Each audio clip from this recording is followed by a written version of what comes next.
Ken. Thank you, Chair. It's just a question about the Doncaster Sheffield Airport. There were some sort of promising noises this week, and I don't know if the Mayor's got any sort of insights they might want to share with us about that. I'm not a frequent flyer, by the way. I mean, I went on a foreign holiday. It was about the first time in 9 years, but I had a torturous journey last week back from Manchester Airport with the M62 closed in 2 lanes and a spillage.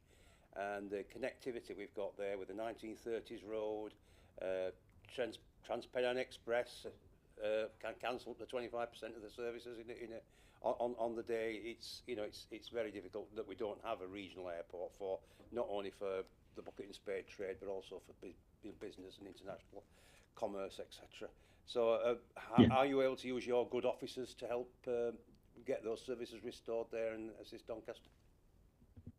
Indeed, and we have been right from the outset of this whole saga, and it has been a saga caused by Peel Group. We have been working hand in glove with Doncaster Council to first try and save DSA and then try and reopen DSA. So that has been a joint partnership between us and them. It has to be said, with absolutely zero help from the government. Indeed, zero help from Conservative MPs in the region as well. So we have been doing everything we can to try and get DSA flying again.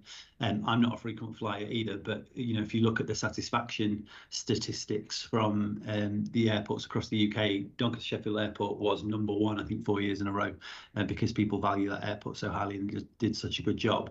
The positives are, despite the fact that clearly it is closed right now, Doncaster Council are in a negotiation with Peel about a potential lease arrangement, and that seems like those negotiations are going well.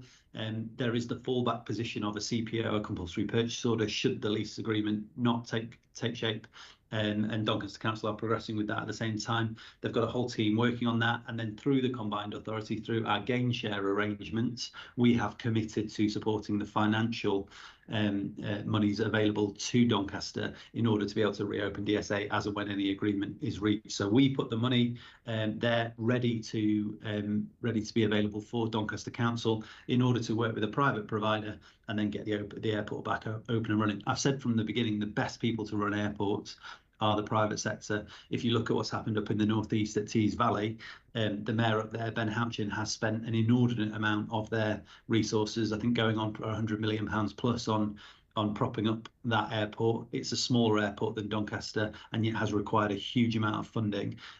Partly, I think, because Ben is a Conservative mayor, they've maybe got access to slightly different sources of funding than we do, or maybe more funding in some ways, certainly some more support. We've had to do this in a slightly different way and had to work with Peel, who, in our case, were being utterly intractable, but we're now getting to a point where I think there is a sort of a light at the end of the tunnel, and that's all I would say it is. There's still a long way to go on that journey, but we will stand there ready to work with, support Doncaster Council, as we have right from the beginning, to try and get to that destination that we all want to get to, which is a thriving DSA in South Yorkshire.